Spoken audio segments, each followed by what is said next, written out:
Ice hockey can get pretty rough, so wearing the proper equipment is a must.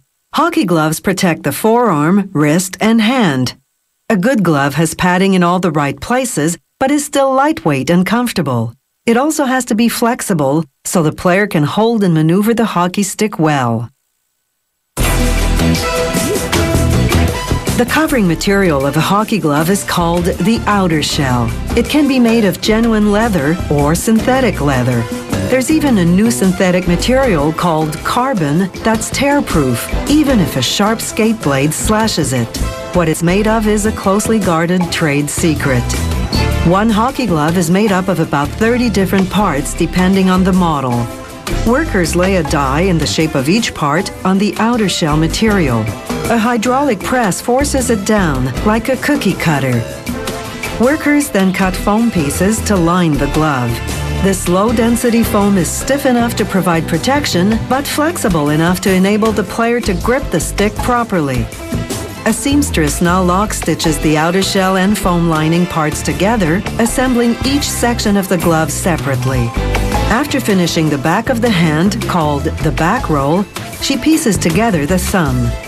She sews 3 sides closed. One end stays open, so they'll be able to insert more protective foam afterward. These are the finger pieces.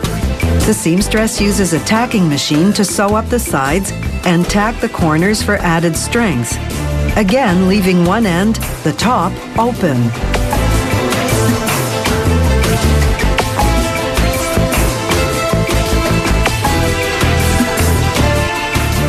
Now they assemble the fingers to the base of the glove.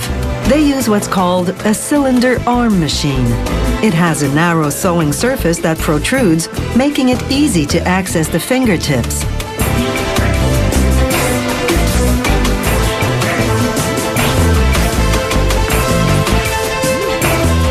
Next come the parts that make up the palm and the gusset, the piece that goes between the fingers and the palm. Like before, workers cut the parts using a die. The palm and gusset can be made of high-end synthetic suede or leather, or even genuine leather. The advantage of real leather is that it can be treated with an antibacterial product that combats odor caused by the hand sweating inside the glove.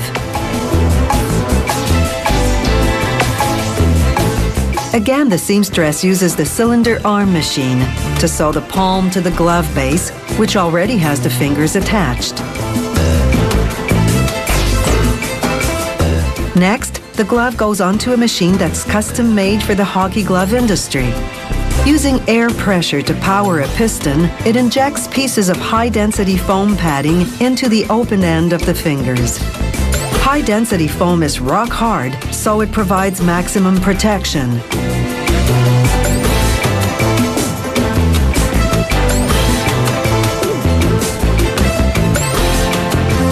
But high-density foam is too stiff to go into the thumb, which needs some flexibility. So instead, they make what's called an armored thumb plate, which is essentially a plastic thumb shield. A hot forge presses a flat sheet of hard plastic onto an aluminum mold in the shape of the plate.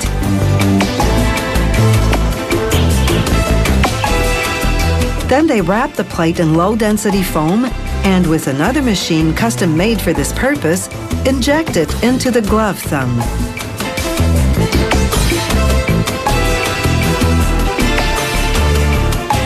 The lower part of the glove is now complete.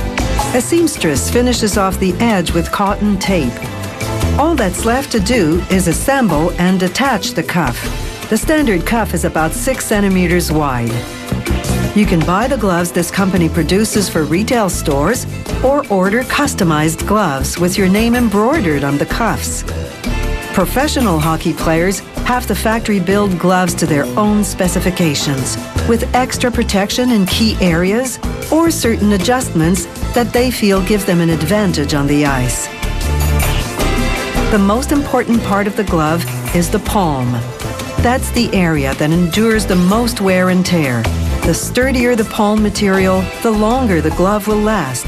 But at the same time, the palm padding can't be too thick. That would make the glove uncomfortable to wear and take away the player's feel for the hockey stick.